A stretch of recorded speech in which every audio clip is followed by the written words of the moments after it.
Bonjour, je suis le pasteur Eman et j'anime l'émission Le Pain Vivant Quotidien. Cette émission est née d'un désir profond qui brûlait dans mon cœur de voir les enfants de Dieu, les enfants du Seigneur Jésus-Christ être enseignés, équipés et qui puissent grandir jusqu'à la stature parfaite de Christ. Et donc cette émission est diffusée tous les jours du lundi au samedi de 7h à 7h30. Sans plus tarder, je vous laisse suivre l'émission. Bonne journée et que Dieu vous bénisse.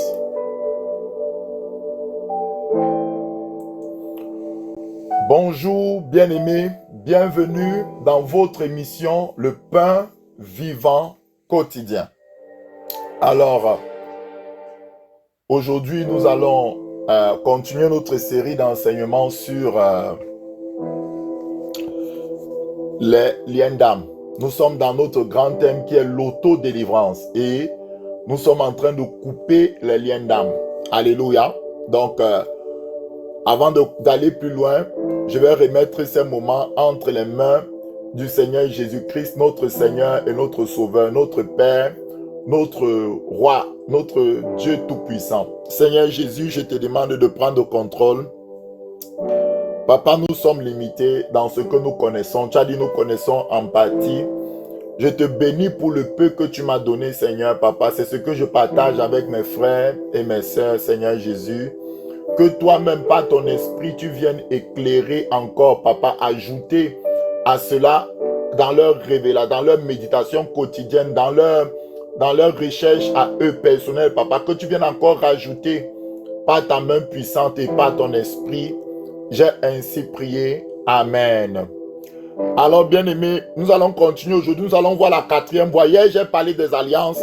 Il y a tellement d'exemples dans la Bible que je peux prendre pour vous montrer l'impact des alliances. Mais, sinon, on ne va jamais finir avec les liens d'âme. Mais, je vous montre toutes ces voies-là. Le Saint-Esprit, c'est juste des introductions. Le Saint-Esprit lui-même va perfectionner, va ajouter des choses dans votre recherche et dans votre méditation personnelle avec lui. Tel que la Bible dit, ce sont les choses que l'œil n'a pas vues, que l'oreille n'a pas entendues, qui ne sont point montées au cœur de l'homme, mais les choses que l'Esprit de Dieu lui-même révèle à ceux qui l'aiment, donc à ceux qui communient avec lui, à ceux qui le recherchent dans une intimité. Alors aujourd'hui, nous allons voir la 4e voie. La première voie, c'était le sexe. La deuxième voie, les liens de sang. La troisième voie, c'était les alliances. Les alliances qui sont liées aux paroles, aux actions qu'on a fait peut-être chez des marabouts. Il y a beaucoup de choses. Maintenant, on va voir une autre voie. Je ne sais pas comment l'expliquer, mais elle existe. Cette voie-là, je l'ai nommée les contrôles. Contrôle ou influence. Alléluia. Je vais prendre, pour expliquer cette voie-là, je vais prendre des exemples bibliques. Parce que souvent, on parle d'un thème, d'une notion qui existe, mais on ne sait pas comment le faire, à moins d'amener des exemples concrets qu'il y a dans la Bible et même dans la vie de tous les jours. Ça va vous rappeler certaines choses quand je vais en parler, mais c'est une voie qui existe. C'est par l'Esprit de Dieu que nous avons connaissance et pas aussi des aînés dans la foi qui enseignent sur ces sujets que nous pouvons avoir connaissance de ces choses. Alléluia. Alors, bien-aimés, nous allons sans plus tarder entrer dans la parole. Avant d'entrer dans la parole, je vais afficher ma définition de ce que moi j'ai appelé lien d'âme. Un lien d'âme est un lien spirituel avec une personne qui donne un accès spirituel dans notre vie, qui permet une oppression ou un transfert de démons. Alléluia. Donc, un lien d'âme, vous comprenez, une personne A est en connexion avec une personne B. À cause de ce lien d'âme-là, il y a des démons qui peuvent transférer de l'un à l'autre pour aller oppresser. Il y a des héritages, des choses qui peuvent circuler par rapport à ce lien. Donc, voilà pourquoi il faut assainir nos vies. Quand on dit assainir, couper les liens d'âme. Alléluia. Et c'est le but de ce, on va dire de ce chapitre 4 qui parle des liens d'âme. Alors maintenant, on va voir la quatrième voie par laquelle on peut contracter un lien d'âme. J'ai dit ce sont les contrôles ou les influences. Alors sans plus tarder, on va entrer dans la parole de Dieu. On va prendre les textes bibliques qui le disent clairement. Alors, c'est parti. La Bible dit, 1 Corinthiens 15, verset 33 nous dit quoi? Tu prends ta parole ou tu regardes à l'écran. Ne vous y trompez pas. Les mauvaises compagnies corrompent les bonnes mœurs. Qu'est-ce que ça veut dire? Ça veut dire que tu peux être contrôlé, tu peux être sous influence. Tu n'as pas forcément donné ta parole à quelqu'un. Tu n'as pas forcément un lien de sexuel. Tu n'as pas forcément un lien de sang. Mais il y a une compagnie qui est venue dans ta vie et cette personne-là a un aura. Bon, j'utilise certains termes. Dégage quelque chose. Donc, quand il parle, il influence les gens par ses paroles. Donc, il a comme une domination qui les exerce sur les autres juste par ses paroles, par sa présence. Donc, ici, la Bible dit, ne vous y trompez pas. Les mauvaises compagnies corrompent les bonnes mœurs. L'apôtre Paul va aller plus loin. Le verset 34 nous dit quoi? Revenez en vous-même. Donc, il parle à des chrétiens. Certains chrétiens, en ayant écouté d'autres doctrines, certaines choses ont été comme sous influence, ont été comme sous une atmosphère, entre guillemets, et puis ils n'étaient plus en eux-mêmes, à tel point que l'apôtre Paul leur demande de revenir en eux-mêmes. Comme il est convenable, et ne péchez point, car quelques-uns ne connaissent pas Dieu, je le dis à votre honte. Donc, bien aimé, vous pouvez voir ici que pas de compagnie, pas de personnes qui ont une certaine influence, quand ils parlent, ils convainquent, ils ont une influence, ils ont un aura, ils ont quelque chose qui dégage, ils peuvent vous influencer, ils peuvent vous contrôler vos décisions. Je vais encore donner un autre passage biblique. Vous allez voir, je vais prendre des cas précis dans la Bible où c'est arrivé, des exemples, vous allez mieux comprendre ce qu'il veut dire. C'est-à-dire, ici, vous n'avez pas forcément parlé, mais vous êtes entré sous l'atmosphère de quelqu'un. Vous êtes entré, vous êtes comme, je ne veux pas dire téléguidé, mais quand vous êtes sous cette atmosphère-là, vous n'êtes pas en vous-même. Revenez en vous-même. Vous avez perdu, je ne veux pas dire la raison, mais vous ne vous contrôlez plus, entre guillemets. Alors, on va aller dans Somme 1. Les Sommes de David, Somme 1. Somme de David, Somme 1. À partir du verset 1, Saint-Esprit, je te bénis pour ta merveilleuse parole.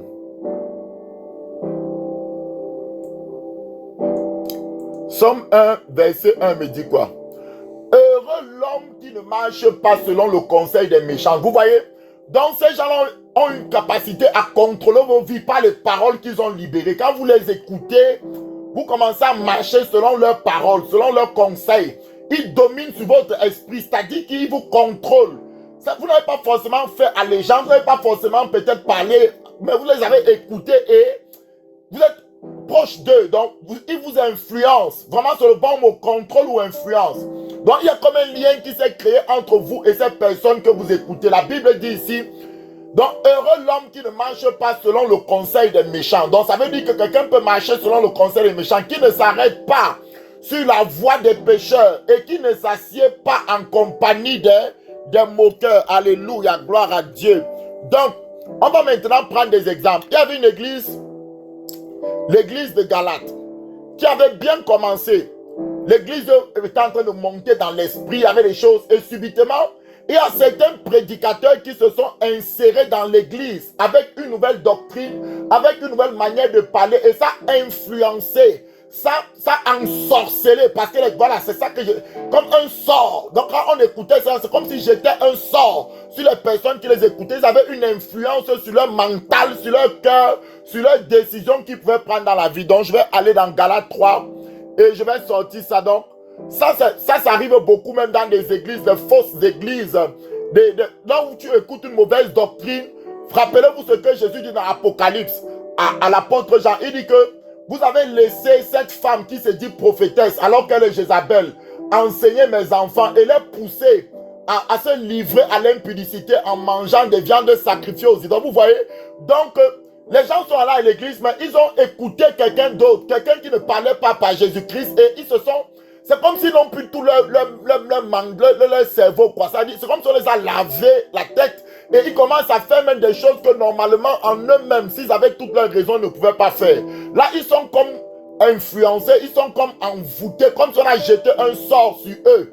Voilà, donc vous commencez déjà un peu à comprendre, mais on va voir plusieurs cas pratiques, bien aimés. J'aime cette parole. Galates 3, à partir du verset 1. Merci Saint-Esprit pour ta force et pour ta gloire, je te bénis. Oh Galates, il parle à l'église, dépourvu de sens, vous voyez. Dans Corinthiens, on a dit revenez dans votre sens. Ici, on dit dépourvu de sens.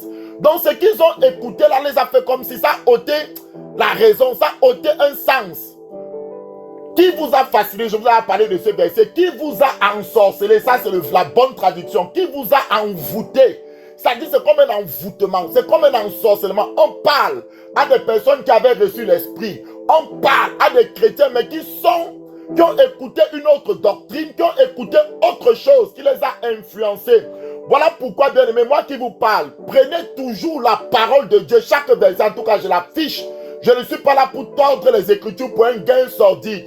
Je vous montre la parole telle qu'elle est écrite et telle que le Saint-Esprit m'a donné de comprendre les Écritures. Et je ne connais pas tout, car la Bible dit nous connaissons qu'en partie. Voilà pourquoi je t'encourage à chaque fois que tu m'écoutes à prendre un temps calme devant Dieu et dire Seigneur, est-ce que cet homme parle par toi ou il parle par un autre esprit? Alléluia. Ne dis pas seulement Amen. La Bible nous recommande de ne pas dire foi à tout esprit. Il faut toujours sonder par l'Esprit de Christ qui habite en nous et par les Écritures si ce que nous attendons est conforme à la parole. Donc ici, voilà une église qui avait bien commencé, mais ils ont commencé à écouter un autre évangile qui les a envoûtés, qui les a détournés, qui les a fait commencer à agir de manière contraire à la bonne évangile que Paul avait prêché. La Bible dit, oh Galates, dépourvu de sens, qui vous a fasciné, vous ou envoûté ou ensorcelé, vous aux yeux de qui Jésus-Christ a été peint comme crucifié. Voilà pourquoi Paul en parle même dans une de ses épîtres. Il dit qu'à la fin des temps, beaucoup de gens auront la démangeaison. Vous voyez, ça veut dire que ça c'est comme une influence. Tu écoutes quelqu'un et tu ne peux plus te passer de lui. Tu aimes l'écouter même. Ce n'est pas qu'il a une influence, c'est comme s'il t'envoûte quoi. Voilà. C'est-à-dire que tu es dominé. Il y a un lien qui s'est créé et tu bois des mauvaises doctrines, tu bois des mauvaises choses. Il faut détruire ces choses dans ta vie. Un jour, j'enseignais sur la dîme, pas comme toutes les églises actuelles enseignent, mais comme la parole de Dieu l'enseigne, avec des écrits et des textes bibliques clairs et nets, et comme c'était même fait dans l'Ancien Testament. Alors, une sœur de l'église a été touchée, elle voulait immédiatement donner sa dîme à l'église, etc. Je lui ai dit, calme-toi d'abord. Je ne veux pas que tu sois agité. Suis l'enseignement jusqu'à la fin. Relis toi-même. Et quand le Saint-Esprit te convainc clairement, vas-y, fais l'action. Parce que je n'aime pas qu'on fasse les choses sous les émotions, les sentiments. Non, je préfère que ça soit toujours assis sur la parole. Parce que tout ce qui n'a pas de fondement biblique, tout ce qui ne subsiste pas sur la parole, qui n'est pas appuyé par Dieu, ne peut pas résister longtemps. Ça peut commencer, mais un temps, ça va seulement s'écrouler. Est-ce que vous comprenez, bien aimé?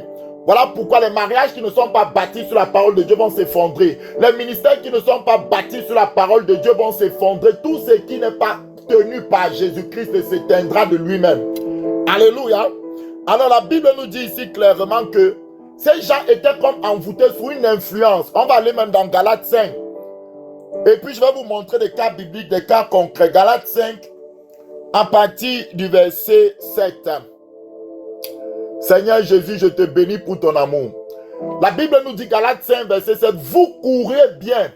Qui vous a arrêté pour vous empêcher d'obéir à la vérité? Quelle est cette influence qui vous a atteint? La Bible dit, cette influence, voilà ce que je voulais vous montrer. Cette influence, c'est ça, je vois qu'elle dit contrôle ou influence. Cette influence, c'est quelqu'un qui a mis un lien sur toi. Et par ce lien-là, il arrive à t'influencer. Cette influence ne vient pas de celui qui vous a appelé. Alléluia, gloire à Dieu. Est-ce que ça t'est déjà arrivé? Peut-être que tu n'étais même pas encore chrétien. Tu étais encore dans le monde. Quelqu'un vient comme ça, supposons, même si tu es chrétien. Ça doit même arriver à des chrétiens. Moi, je me souviens même de ma maman à l'époque. Elle voulait faire sortir. Elle voulait nous faire sortir pour qu'on quitte le Cameroun pour aller dans d'autres pays. Et il y avait des personnes qui, en ligne comme ça, proposait de faire les dossiers et on lui avait demandé d'envoyer de l'argent pour faire ces dossiers-là. Tout paraissait clair. Quand elle regardait, il n'y avait pas ça. Ce n'était pas comme c'était une arnaque, mais c'était en fait une arnaque.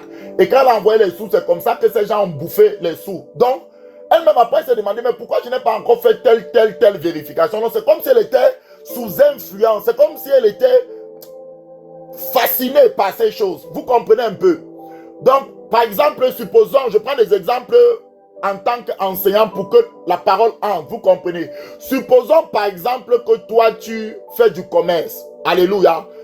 Jésus-Christ était champatier. Supposons que tu es un menuisier. Aujourd'hui, tu fabriques des fauteuils, tu fabriques des choses pour vendre aux gens.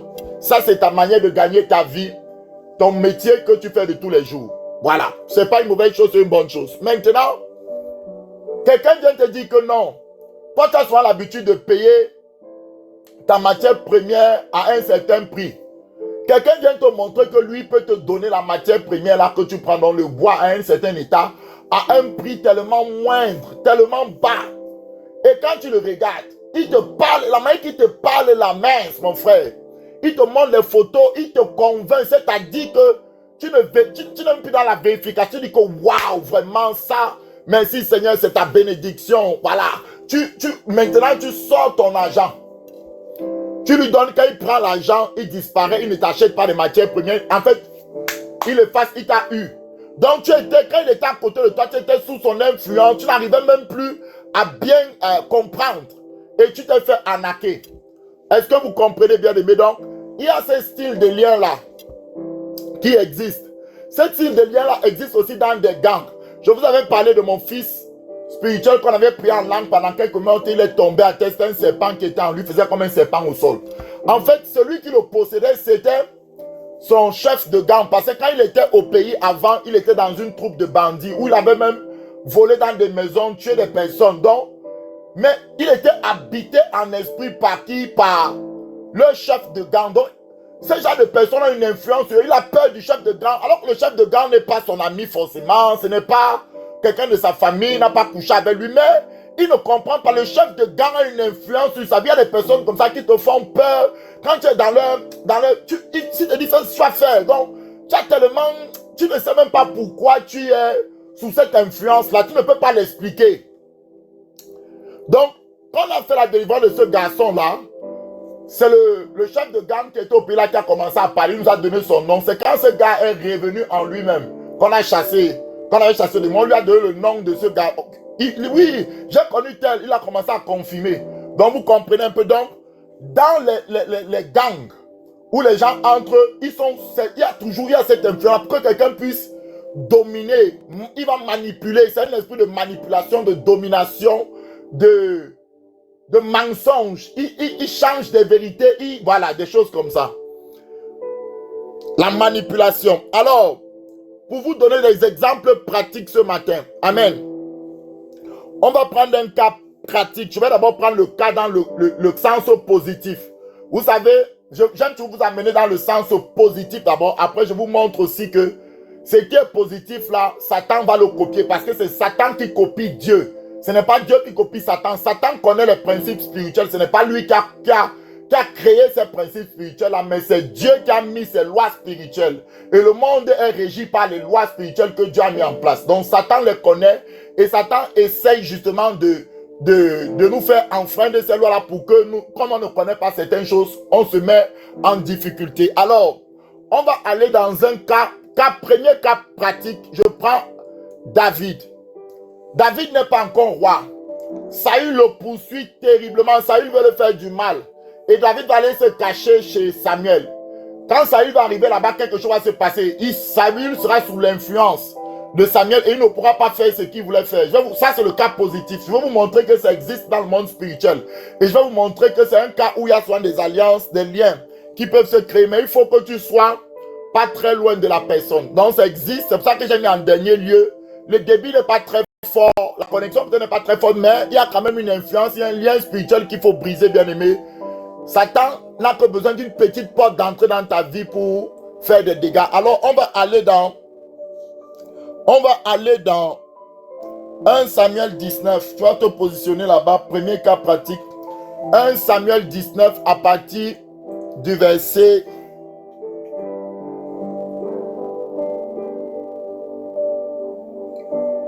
1 Samuel 19, à partir du verset 18. Alors je vais lire l'histoire, je vais l'expliquer. Merci Saint-Esprit pour ta grâce. La Bible dit, c'est ainsi que David prit la fuite, dont il fuyait Saül, et qu'il échappa, il se rendit auprès de Samuel à Rama, et lui raconta tout ce que Saül lui avait fait. Puis il alla avec Samuel demeurer à Najoth. Vous voyez, il est parti demeurer avec Samuel quelque part. La Bible nous dit au verset qui suit, on le rapporta à Saül. Saül a été au courant de ce qui s'est passé dans la vie de David, que David est avec Samuel quelque part. On le rapporta à Saül en disant, voici David est à Najoth près de Rama. Qu'est-ce qui va se passer? La Bible nous dit clairement au verset 20, Saül a envoyé des gens pour prendre David. Donc Saül a envoyé une troupe pour aller attraper David. Il vit une assemblée de prophètes qui prophétisaient, ayant Samuel à leur tête. L'Esprit de Dieu saisit les envoyés de Saül et il se mit aussi à prophétiser eux-mêmes. Donc imaginez-vous, on envoie des gens attraper quelqu'un. Quand ils arrivent dans l'environnement qui est dominé par Samuel, parce que Samuel était un vrai prophète de Dieu. L'esprit de prophétie reposait sur Samuel, mais il avait tellement, c'est un homme de prière et un homme intègre, que là où il était, il y avait une certaine sphère autour de lui. Si tu entres dans cette sphère-là, que tu le veuilles ou pas, là c'est ce que j'appelle l'influence. Je vais vous montrer que ça existe, c'est la loi spirituelle. Dans le côté positif, tu vas commencer à exercer même le don, même si tu n'es pas dans la chose. Est-ce que vous comprenez? Voilà pourquoi, même dans l'équipe de Paul, vous connaissez un certain Damas. Il était même apôtre. Il aidait Paul dans son ministère. Il a établi les églises avec Paul. Paul l'aimait beaucoup. Mais quand les choses sont devenues difficiles, quand on a arrêté Paul, on a mis Paul en prison, qu'est-ce qui s'est passé? Ce Damas-là a abandonné littéralement la foi. Pourquoi? Parce qu'il bénéficiait de l'atmosphère. Parce que Paul était vraiment comme un hôtel ambulant. Samuel était comme un hôtel ambulant. C'est-à-dire là où Samuel était, il avait créé une plateforme pour que Dieu puisse se manifester à volonté. Donc tous ceux qui entraient dans un certain périmètre, là où Samuel était, devaient être influencés. Donc quand tu es à côté de ce genre de personnes-là, tu vas te mettre à prier. Je te prends un exemple.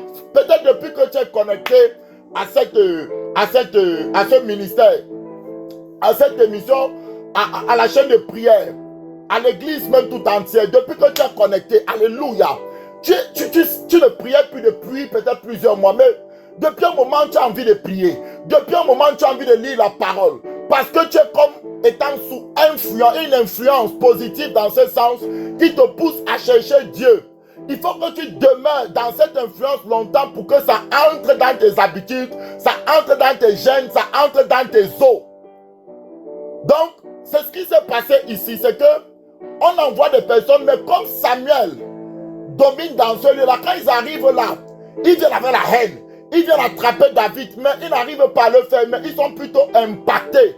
Parce qu'ils sont entrés sous l'influence de l'onction de Samuel. Ils sont entrés sous l'influence de l'Esprit de Dieu au travers de Samuel. Ils vont se mettre à prophétiser. S'ils restent là-bas longtemps, ils vont même se mettre à aimer Dieu et tout.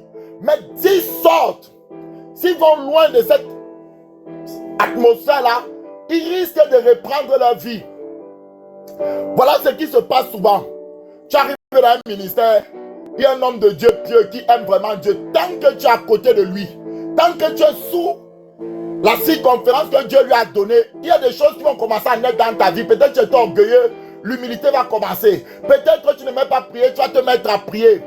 Demeure sous cette atmosphère assez longtemps pour que ces habitudes s'enracinent en toi. L'erreur que tu peux faire, c'est de croire que non, ces habitudes-là que tu as vues autour de ta vie, ça venait de toi-même. Pourtant, c'était l'influence de l'onction de l'homme de Dieu. Alléluia. Ça, c'est des réalités spirituelles qui existent aussi. Je préfère vous dire cela. Et dans le sens aussi de la magie, ça existe. Un magicien peut, en jetant un sort ou saturer l'atmosphère par des incantations. Et tous ceux qui entrent dans cette atmosphère-là sont sous une certaine influence. Ils ne sont pas des êtres spirituels. Un peu comme l'histoire que je vous ai racontée. Ma femme allait toujours acheter la nourriture quelque part. Mais quand je suis venu la première fois, j'ai vu que cet endroit-là était sous une certaine atmosphère. Alléluia. Donc, il y a des personnes qui vont toujours continuer à aller acheter. Ils vont aimer, ils ne savent pas pourquoi ils sont influencés. Ils n'ont pas dit une parole. Mais c'est parce qu'il y a une influence. Leur esprit étant faible, ils sont comme capturés. Est-ce que vous me comprenez? Ici, la première troupe est venue. Elle a prophétisé. Elle ne voulait pas prophétiser, mais comme elle est entrée là où Samuel exerçait, elle était obligée par l'Esprit de Dieu de prophétiser. On va aller au verset 21. On fit un rapport à Saül. On a dit à Saül que les gens que tu as envoyés là sont devenus des prophètes. Ils prophétisent maintenant. Il envoyait encore d'autres gens. Il a encore envoyé une seconde. Et eux aussi prophétisaient. Il envoyait encore la troisième. Il prophétisait également. Écoutez-moi, je vous dis des trucs très sérieux ici. Alors le verset 22 nous dit quoi? Alors Saül alla lui-même à Rama. Lui-même, il était rempli de haine. Il voulait tuer David. Il était décidé. Donc c'est la même personne. Il arrive là où Samuel est en train d'exercer. Écoutez ce qui se passe. Alors Saül alla lui-même à Rama, arrivé à la grande citerne qui est à Sékou. Donc on peut même vous donner la circonférence que quand tu es dans cette atmosphère-là, tu seras impacté par l'onction de l'homme de Dieu. Où sont Samuel et David? On lui répondit, ils sont à Najot près de Rama. Il va aller là-bas. Et il se dirigea vers Najot près de Rama. L'Esprit de Dieu fut aussi sur lui. Et Saül continua son chemin en prophétisant jusqu'à arriver à Najot près de Rama. Vous vous imaginez? Et la Bible nous dit quoi au verset 24 ici? Il ôta ses vêtements de haine. Il ôta ses vêtements de meurtre. Il ôta ses vêtements où il voulait faire mal à David. Et il prophétisa aussi devant Samuel. Vous vous imaginez? Il se jeta nu par terre tout ce jour-là et toute la nuit. C'est pourquoi l'on dit Saül est-il aussi parmi les prophètes? Point d'interrogation. Alléluia. Donc bien aimé, Saül ici, ce n'est pas parce qu'il a fait ça qu'il va arrêter d'essayer de tuer David. Quand il va quitter de ce lieu, son mauvais cœur là, il va encore recommencer à vouloir tuer. Mais tant qu'il était à côté de Samuel, il peut même voir David comme s'il l'embrasse.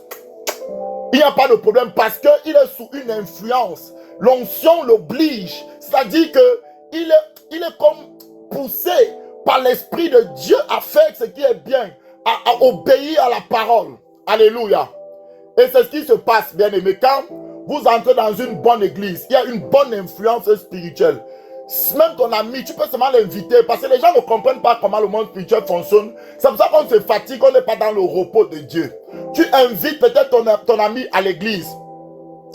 Dès qu'il vient à l'église, juste l'adoration, bien aimé, la louange. Quelque chose, il se sent, il va rentrer chez lui avec cette atmosphère, peut-être il va commencer à louer, il va mimer, il y a des choses. Peut-être il mentait, il va cesser de mentir, mais tant qu'il est connecté, parce qu'il n'est pas encore, il ne fait pas encore ces choses.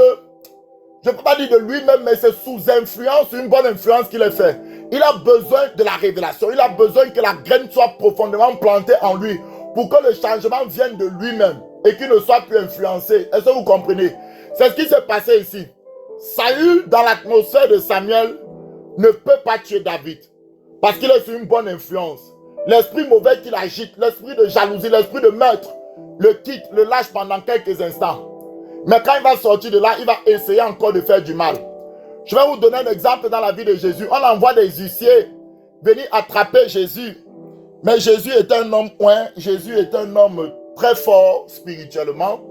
Alors là où il prêchait la parole, même ses ennemis, si tu fais l'erreur de l'écouter, si tu ne bouges pas tes oreilles, bien aimé, son onction, l'onction qui a sur sa vie va agir sur toi aussi. La Bible dit au verset 43, de Jean 7, verset 43, la Bible dit, il y eut donc à cause de lui division parmi la foule, à cause de Jésus. Quelques-uns d'entre eux voulaient le saisir, les huissiers en question, mais personne ne mit la main sur lui. Ainsi, les huissiers retournèrent vers les principaux sacrificateurs et les pharisiens. Et ceux-ci leur dit, pourquoi ne l'avez-vous pas amené? Le verset qui suit, vous allez comprendre, la Bible dit, les huissiers répondirent, jamais homme n'a parlé comme cet homme. Verset 47, les pharisiens leur répliquaient, est-ce que vous avez aussi été séduits? Donc, ils ont écouté.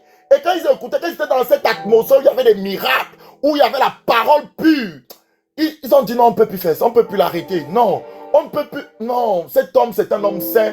Ils ont commencé à changer. Maintenant, j'ai pour le cas positif. Donc, c'est à cause du lien d'âme. Donc, vous qui m'écoutez, par exemple, si quelqu'un reconnaît dans son cœur que je suis un homme de Dieu, que je suis vraiment appelé de Dieu, chaque fois, il va, même dans ses songes, Dieu peut prendre mon image pour venir lui parler. Ce n'est pas moi je dors, je ne suis qui. Mais lui peut me voir en songe, venir lui donner quelque chose, venir lui parler de la parole, beaucoup l'enseigner. Parce qu'il y a comme un lien qui s'est créé. Et il y a beaucoup de personnes comme ça dans des églises qui ont été mal influencées. Tu es entré dans une église où le pasteur dominait, où le pasteur était même un sorcier. Il ne t'a pas peut-être forcément... tu n'as pas peut-être forcément parlé avec lui-même, mais il y a eu un lien qui s'est créé. Il vendait l'huile, il vendait le sel, je ne sais pas, il y avait sa photo qu'il distribuait aux membres de l'église. Toi aussi, tu as pris sa photo, tu allais mettre à la maison. Donc, il y a une influence. Tu es comme influencé, tu as pris tout ton argent, tu allais lui donner, tu étais même capable même de... Sous cette influence-là, tu étais hors de sens. C'est parce qu'il y a un lien, une influence spirituelle qu'il faut briser. Alléluia. J'espère qu'on est en train de se comprendre. Je vais prendre un dernier cas maintenant dans le cas négatif et on va se mettre à prier. Acte 8. On est dans la ville de Samarie, là où il y a un grand sorcier. Acte 8. Acte 8. À partir du verset 8. Acte 8. À partir du verset 8. Que nous dit la parole d'Élohim, la parole du Dieu vivant. La Bible dit clairement ici, il y eut une grande joie dans cette ville à cause de ce que Philippe était arrivé. Il a prêché Christ et il y a eu des miracles. Jésus a fait des miracles. Verset 9 me dit, il y avait auparavant dans la ville, on vous explique maintenant la situation d'avant. Qu'est-ce qu'il y avait dans la ville? Un homme nommé Simon, qui se donnant pour un personnage important, exerçait la magie. Ici, certainement, c'est la magie blanche. Il faut savoir qu'il y a deux sortes de magie. Il y a la magie blanche et la magie noire. La magie blanche, c'est quoi?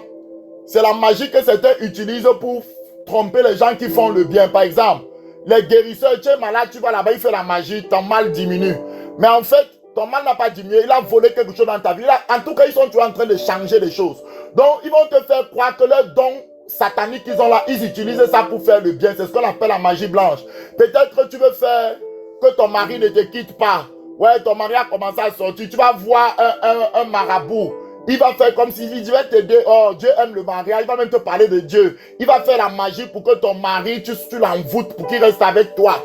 Tu comprends un peu? C'est ce qu'on appelle la magie blanche. Il y a la magie noire. La magie noire, on fait des sacrifices humains. La magie noire qui est destinée à faire le mal. Donc certains gens se laissent séduire. Les gens qui regardent par exemple l'horoscope, des trucs comme ça, la magie blanche, où on te dit que tu es scorpion, aujourd'hui tu vas avoir de l'argent, des choses comme ça. Ça c'est de la magie. C'est de la magie mais blanche. Ça dit les gens ne trouvent pas le mal qu'il y a dedans. Ça les fait plutôt du bien, ça les réconforte. Alors que c'est des faux réconforts, c'est des démons qu'il y a derrière. Donc pas la magie blanche. Cet homme-ci certainement, il impressionnait les gens par les actes de magie. Peut-être il guérissait des gens, peut-être il faisait apparaître de l'argent. Moi, je ne sais pas qu'est-ce qu'il faisait, mais ce qui est sûr, il impressionnait la ville. Et il se donnait pour un personnage important, exerçant la magie et provoquait l'étonnement du peuple de la Samarie. Alléluia. Le 33, bientôt je vais m'arrêter. Tous, depuis le plus petit jusqu'au plus grand, l'écoutaient attentivement et disaient, celui-ci est la puissance de Dieu, celle qui s'appelle la grande. Donc comme il utilisait la magie blanche, il faisait les choses comme s'il faisait du bien. Pourtant, il avait contrôlé la ville. La ville était influencée. Quand tu arrivais en Samarie en ce temps-là, tu ne pouvais pas, on ne pouvait que te parler de cet homme. Oh, tu ne connais pas Simon, c'est lui qui nous fait des choses terribles ici. Mon enfant était malade hier, je l'ai amené là-bas, il a fait des trucs, il a cassé un coq. Et puis mon enfant a recommencé à être en santé. J'avais tel problème de finance, je suis allé le voir, il a fait ceci, ça a fonctionné. Donc, il utilisait la magie. Et il dominait toute la Samarie, toute la ville était sous son influence. Donc, quand tu arrivais en Samarie, même si tu n'es pas quelqu'un qui croit à la magie, si tu as un esprit faible, tu vas être comme influencé. Parce que lui, sa magie dominait sur toute la ville. Donc tu ne l'as même pas encore rencontré, tu n'as même pas encore parlé avec lui, mais il y a quelque chose qui couvre la ville. Chance que Philippe est venu et il a détruit cela. C'est ce que j'appelle le contrôle ou les influences. Donc il y a comme un lien d'âme. Si ce que je dis, tu t'es retrouvé et que tu étais dans un des cas, voici comment tu peux faire ça. Cette chose est utilisée souvent dans les églises pentecôtistes aussi. où on vous parle de père spirituel, de mère spirituelle, mais dans le but de vous contrôler, dans le but que votre père spirituel devienne votre Dieu, il prend la place de Dieu dans votre vie, c'est lui qui vous dicte que vous allez même cligner l'œil, tout. Non, mon frère, ce n'est pas comme ça. Ça c'est la manipulation, ça c'est le contrôle, ça c'est la domination.